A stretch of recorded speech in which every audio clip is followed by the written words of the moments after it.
Veamos Efesios 3, verso 14. Es un maravilloso versículo. Por esta causa doblo mis rodillas ante el Padre de nuestro Señor Jesucristo. Efesios es una de las epístolas que Pablo escribió desde la prisión. Y podemos imaginarnos al apóstol Pablo ya anciano y en la cárcel, doblando sus rodillas delante de Dios. Y Pablo dice que tiene una razón para eso. Por esta causa doblo mis rodillas. Eso significa que estaba orando, lo cual ilustra muy bien el refrán que dice: las paredes no son la prisión, y las barras de hierro no son la jaula. Su cuerpo estaba en la prisión, pero su alma, sus oraciones se elevaban al cielo.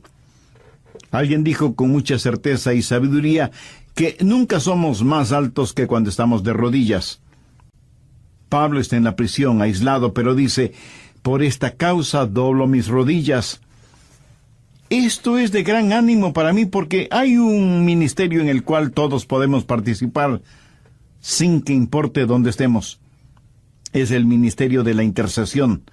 Hay tanta gente aislada, hay tanta gente en las prisiones, y hay muchos que, sin estar encerrados físicamente en una celda, sin embargo están en una prisión, presos en un cuarto de hospital debido a una enfermedad. A lo mejor me está escuchando alguna madre que tiene hijos pequeños en los cuales invierte todo su tiempo y que se pregunta qué clase de ministerio podría tener. No creo que usted pueda tener un mejor ministerio que el de la intercesión, orando por las otras personas, sin descuidar su responsabilidad de madre y esposa. Carlos Gunnison Finney fue un gran evangelista y viajaba mucho, predicando en reuniones de avivamiento.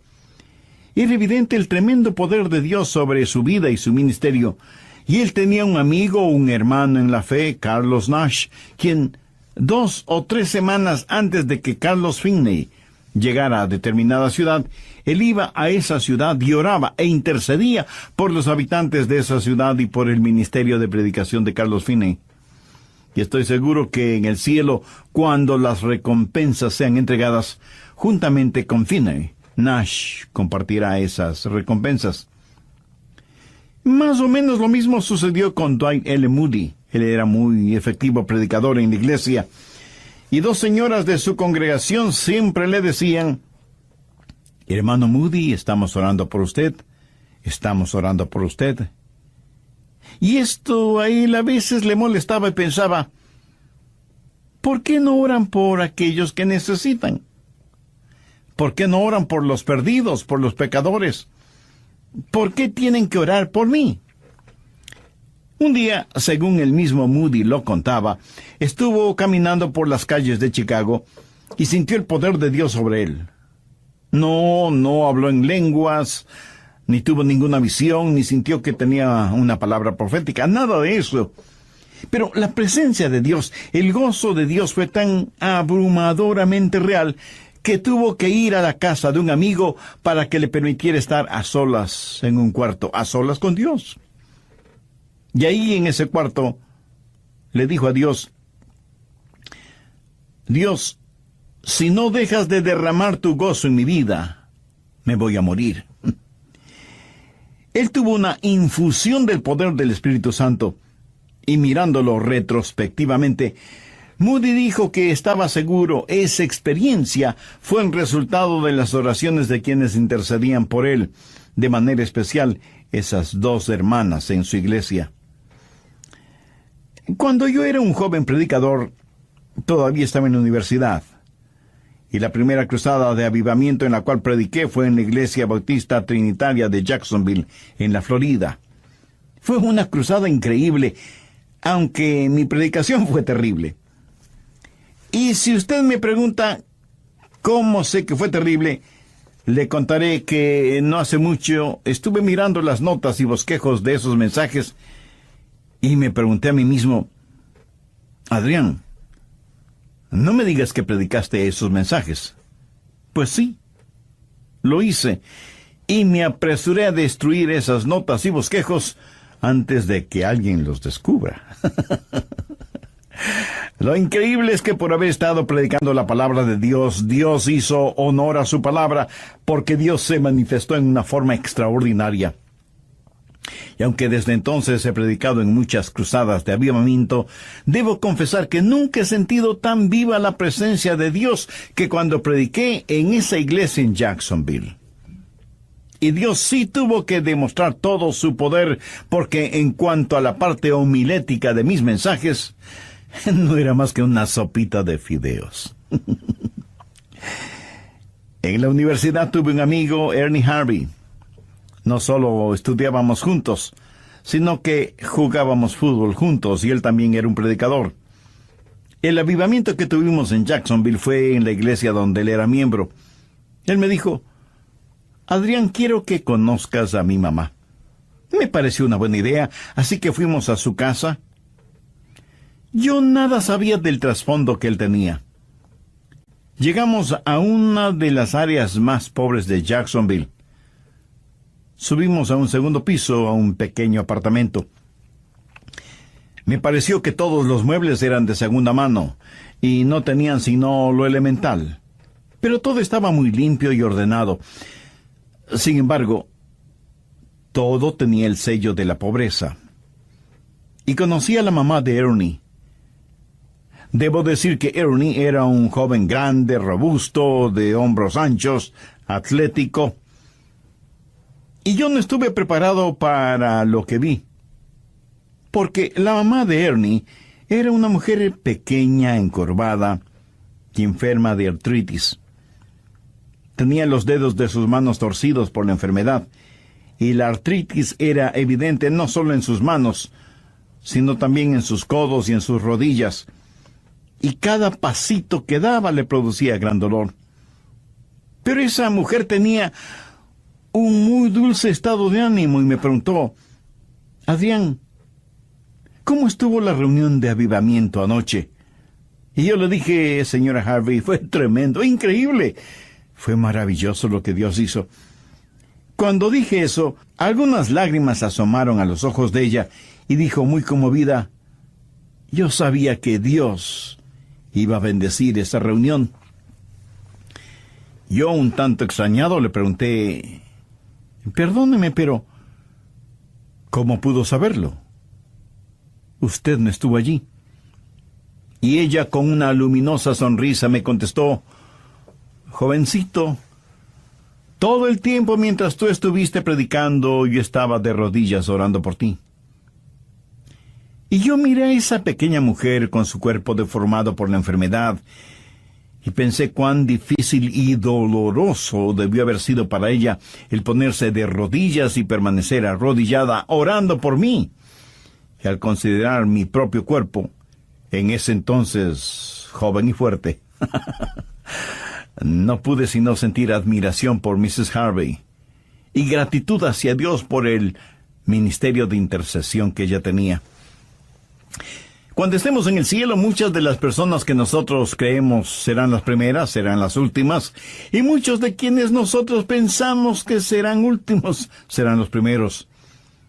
Y yo creo honestamente que aquellos que son intercesores, aquellos que conforman el ejército de oración, serán parte de la élite de Dios, serán los plutócratas espirituales en el cielo. ¿Qué le parece?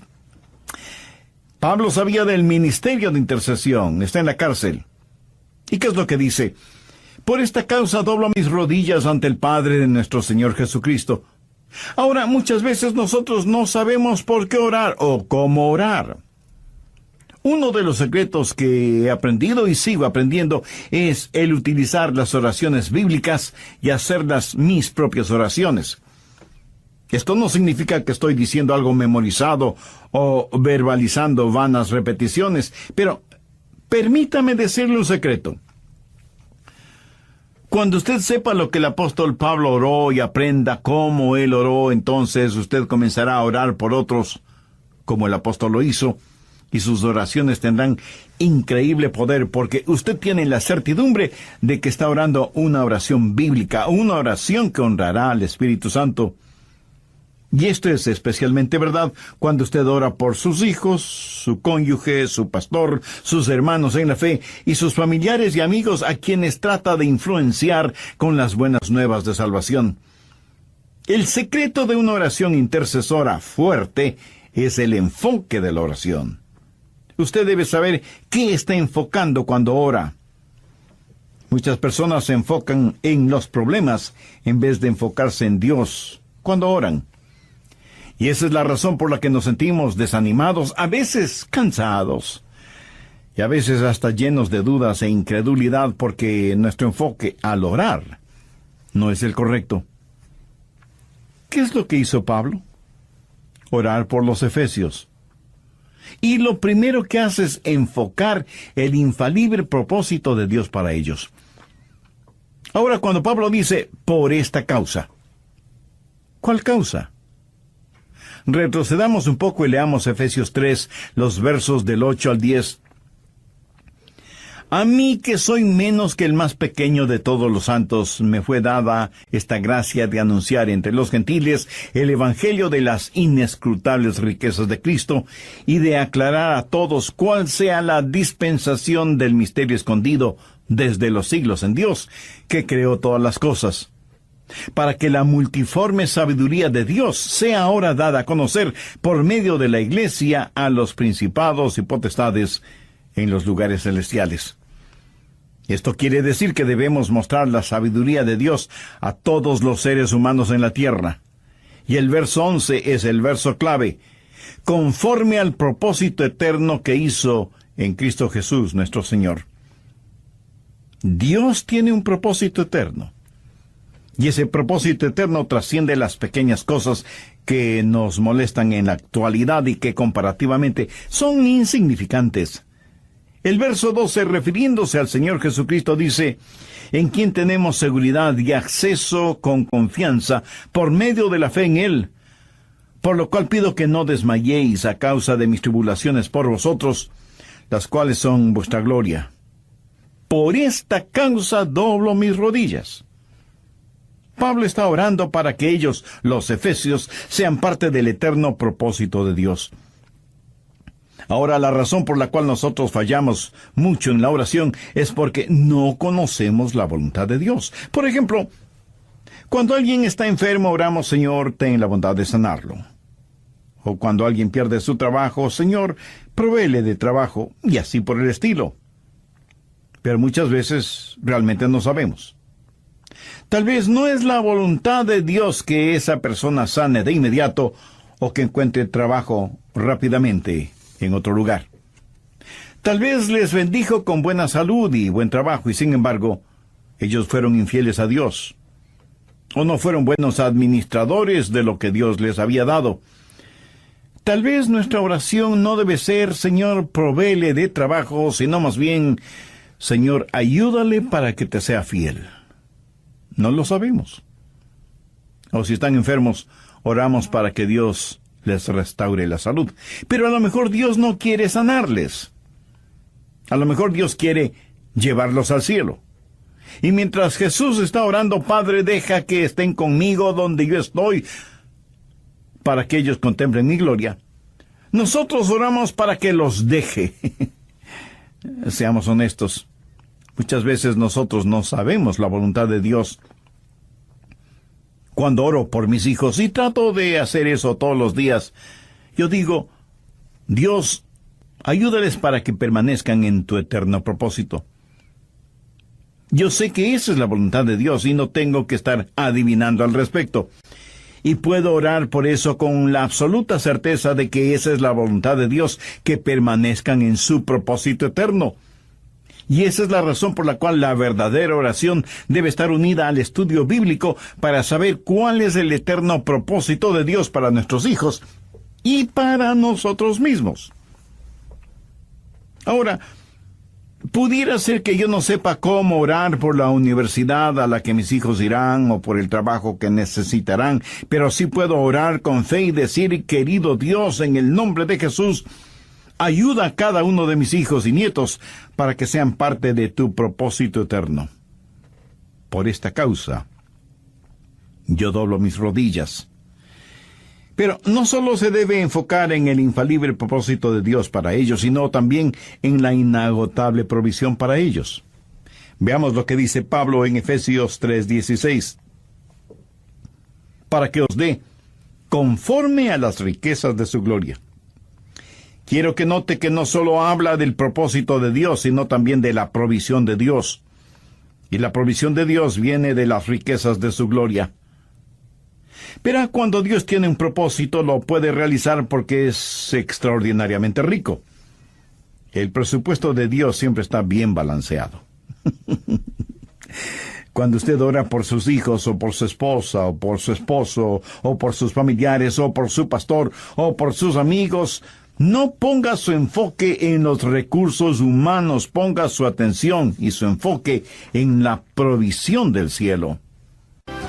Alguna vez escuché a alguien decir, aquellos que tienen vida eterna nunca experimentarán las crisis de la mitad de la vida, porque no existe ninguna crisis en la vida eterna. Me gusta eso. Usted nunca tendrá ninguna desesperación de la ancianidad, porque en la vida eterna no hay tal cosa como la vejez. Dios tiene un propósito eterno y una inagotable provisión. Y la Biblia dice que Él nos dará conforme a las riquezas de su gloria. ¿Por qué cosas debemos orar? Veamos Efesios 3, los versos del 16 al 19. Para que os dé conforme a las riquezas de su gloria, el ser fortalecidos con poder en el hombre interior por su espíritu.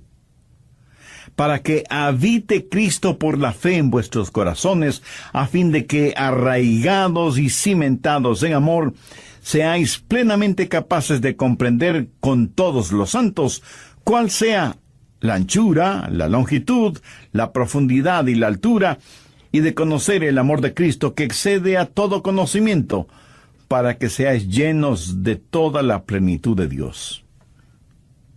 Y él, o sea, Pablo, doblando sus rodillas, oraba por esto. ¿Alguna vez usted ha orado de la misma forma por los suyos? Para que Cristo more en sus corazones por la fe. Y algunos me dirán, pero pastor, ¿no está Él ya en nosotros? ¿Por qué pedir que Dios habite en el corazón de alguien que ya ha sido salvado? Escuche, los efesios ya eran salvos. Pablo escribe a la iglesia y no está hablando acerca de la salvación porque Cristo ya era su Salvador. Pero la palabra habitar significa tener un control fijo.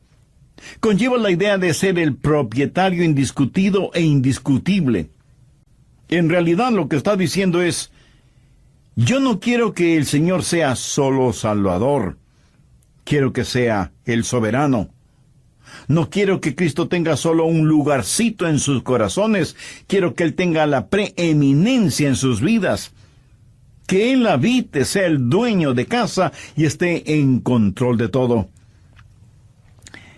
Hace años leí una historia de un hombre en Inglaterra, se llamaba Sir Juan Ramsden, y él era un hombre muy rico. Y había un pequeño pueblito, Huddersfield, y Sir Juan Ramsden comenzó a comprar propiedades en ese pueblito, hasta que finalmente fue el dueño absoluto de todo el pueblo.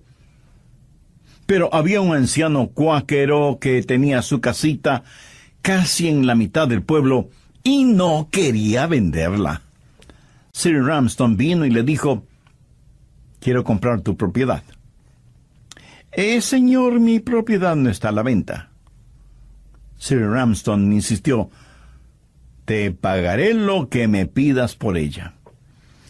Y el anciano le dijo, no es cuestión de dinero, sencillamente mi propiedad no está de venta. Mira, anciano, te cubriré de riquezas si me vendes tu propiedad. Y el hombre le contestó, ¿y qué voy a hacer con las riquezas si ya no tengo mi propiedad? Esto enojó tanto a Sir Ramsden que, de acuerdo al relato que leí, dio media vuelta para irse, cuando el viejo cuáquero le dijo: «Recuerde, Sir Ramsden, que este pueblito de Huddersfield nos pertenece a los dos». Yo no quiero que Satanás tenga la oportunidad de burlarse de Jesús al decirle: «Jesús, Adrián nos pertenece a los dos», porque hay una parte de él que no está bajo tu control. Yo quiero estar completa y totalmente bajo el control del Señor Jesucristo. Y por eso oraba Pablo por los efesios, para que Cristo habitara por completo en el corazón y la vida de ellos. ¿Por qué Pablo quería esto? Para que el poder de Dios se manifestara en ellos. Miremos nuevamente el verso 16. «Para que os dé, conforme a las riquezas de su gloria, el ser fortalecidos con poder en el hombre interior por su espíritu». ¿Cuántas veces usted ora por eso?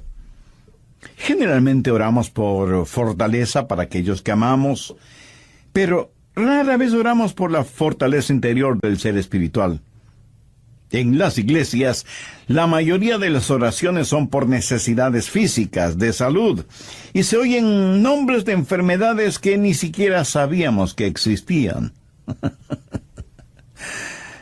¿Cuándo ha escuchado a alguien decir: «Oremos por tal o cual hermano o hermana para que puedan ser fuertes en el espíritu»?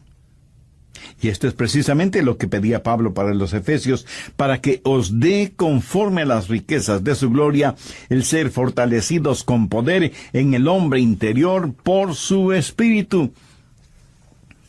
¿No sería esa una maravillosa oración por usted y por mí? ¿No sería extraordinario que oráramos de esa manera los unos por los otros? Esa es la voluntad de Dios. No tengo que preguntar cuál es su voluntad. No tengo que estar adivinándola. Esta es una gran oración. Y da profunda confianza al orar por algo que usted sabe es absoluta y totalmente la voluntad de Dios para sus hijos, que ellos puedan ser fortalecidos con poder en el hombre interior por su espíritu. Pablo está orando por la incomparable presencia de Dios, para que Cristo habite por fe en vuestros corazones. ¿Para qué? Primero, para que tengan poder. Y segundo, para que Jesús sea precioso para ellos. ¿Y para qué más? Bueno, leamos nuevamente las palabras de Pablo: «A fin de que, arraigados y cimentados en amor, seáis plenamente capaces de comprender con todos los santos cuál sea la anchura, la longitud, la profundidad y la altura, y de conocer el amor de Cristo, que excede todo conocimiento». Se cuenta que en España, durante la época de la Inquisición, cuando abrieron la celda de un determinado prisionero, lo único que encontraron fue el esqueleto del preso y unos cuantos garabatos en la pared. Los inquisidores entraban muchas veces en esas celdas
y mataban a aquellos que no renunciaban a su fe en Cristo. Muchos de los hugonotes franceses y otros creyentes en Cristo fueron martirizados durante la Inquisición. por su amor por Cristo. Así que encontraron ese esqueleto en la celda. Pero ese preso, mientras tuvo vida, había grabado de alguna manera y con alguna cosa una cruz en la pared de su celda. Arriba, en la cruz, había escrito altura. A los pies de la cruz, profundidad. Hacia un lado, anchura.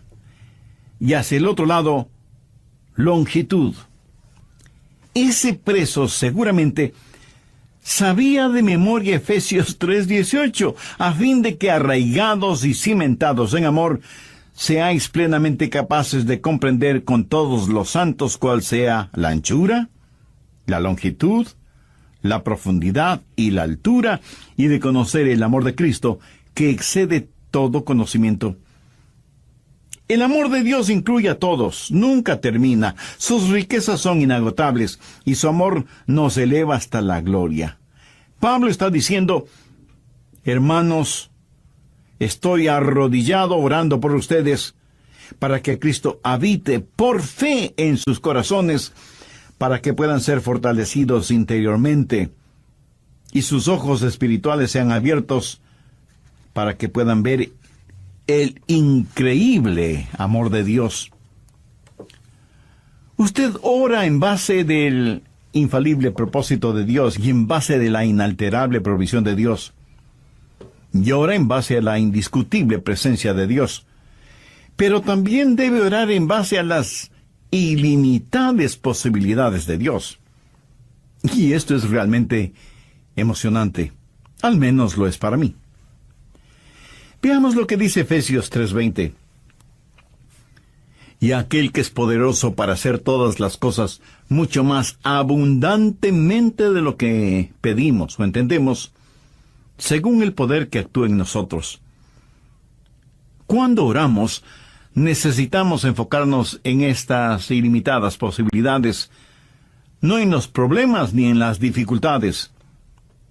Escuche, ninguna oración enunciada por usted puede exceder el poder de Dios. Pero muchas veces los planes de Dios exceden nuestras peticiones y necesitamos mirar más allá de nuestras posibilidades humanas.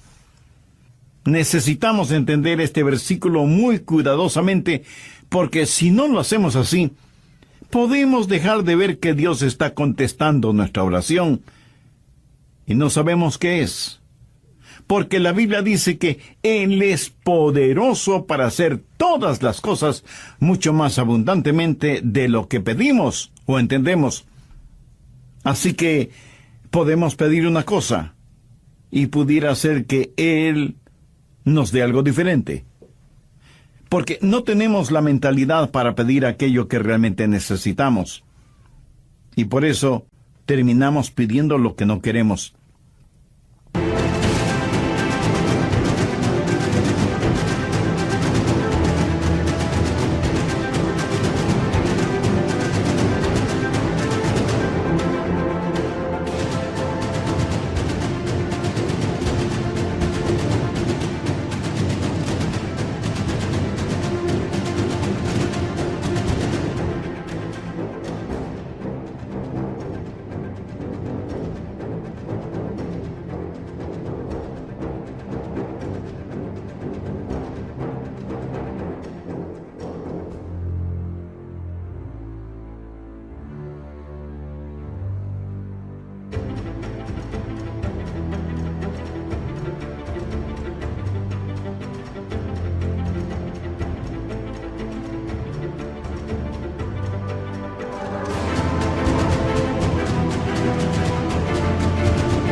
Alguien escribió lo siguiente: pedí a Dios fortaleza para poder triunfar. Dios me hizo débil para que pueda obedecer. Le pedí salud para realizar grandes cosas. Dios me dio enfermedad para que haga mejores cosas. Le pedí riquezas para poder ser feliz. Dios me dio pobreza para que pueda ser sabio. Le pedí poder para ser alabado por los hombres. Dios me dio humildad para que sienta mi necesidad de Él. Le pedí todas las cosas para gozar de la vida. Dios me dio la vida para que goce de las cosas. No recibí nada de lo que pedí o de lo que esperé, pero Dios contestó todas mis oraciones y le alabo. Hermoso, ¿verdad? Quien quiera que escribió esto tuvo mucha sabiduría y obviamente supo que Dios es poderoso para hacer mucho más abundantemente de lo que pedimos o entendemos. Veamos rápidamente Romanos 8:27. Mas el que escudriña los corazones sabe cuál es la intención del Espíritu, porque conforme a la voluntad de Dios intercede por los santos.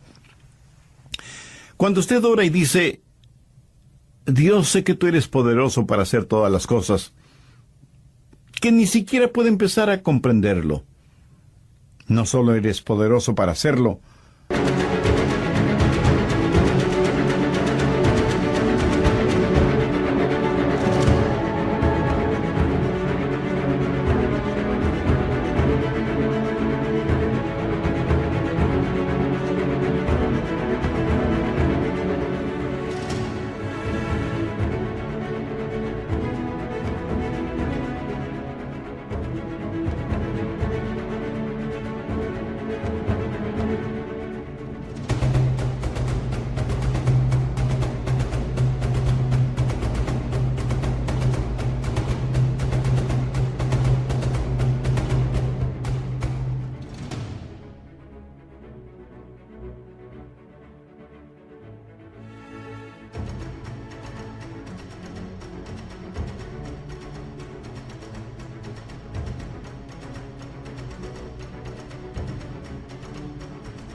sino para hacerlo abundantemente, y no solo para hacerlo abundantemente, sino aún más allá de lo que te pido o entiendo. Y eso, mi amigo, es algo realmente grande. Sin embargo, nosotros mantenemos nuestros ojos en los problemitas insignificantes, en vez de enfocarnos en las ilimitadas posibilidades de nuestro gran Dios. Efesios 3:20 es una promesa en la que podemos confiar plenamente. Y de todo corazón yo creo lo siguiente. Si usted ora, su corazón es justo y puede pedir a Dios lo que sea. Y si Dios no le da lo que usted le ha pedido, Él le dará algo mucho mejor de lo que pidió, porque Él es poderoso para hacer todas las cosas mucho más abundantemente de lo que pedimos o entendemos. Por lo tanto, que su enfoque sea siempre en las ilimitadas posibilidades de Dios.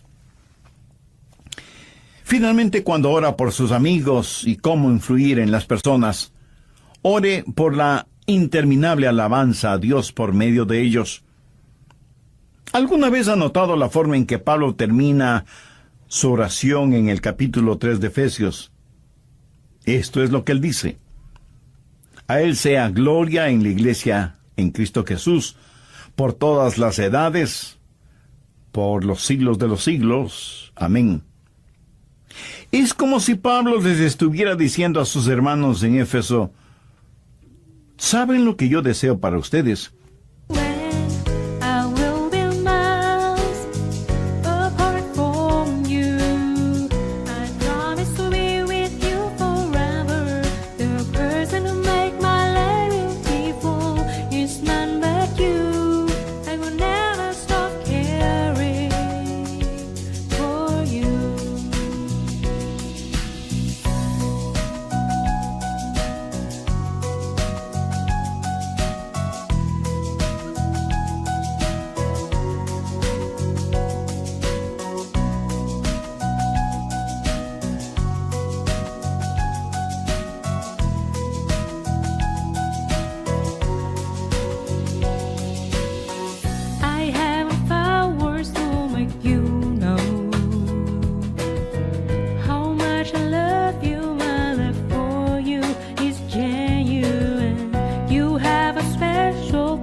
Yo deseo que Dios sea glorificado en la vida personal de cada uno de ustedes y en la vida congregacional de la iglesia.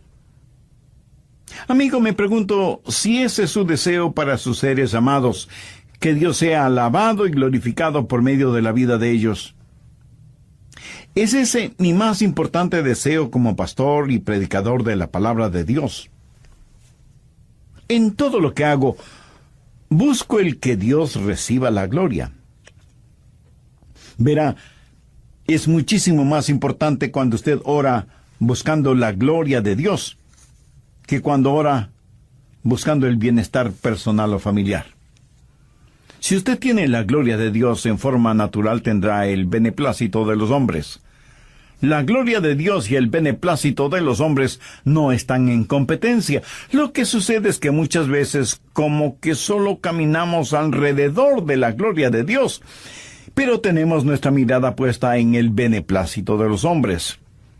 Y el apóstol Pablo nos enseñó siempre a unificar oración y alabanza, y aunque comenzó pidiendo cosas a Dios, terminó en alabanza. La diferencia entre oración y alabanza es esta. La oración va a la presencia de Dios para adquirir o sacar algo. La alabanza va a la presencia de Dios para permanecer ahí por siempre. Dicho de otra manera, la oración es para decir por favor, mientras que la alabanza dice muchas gracias.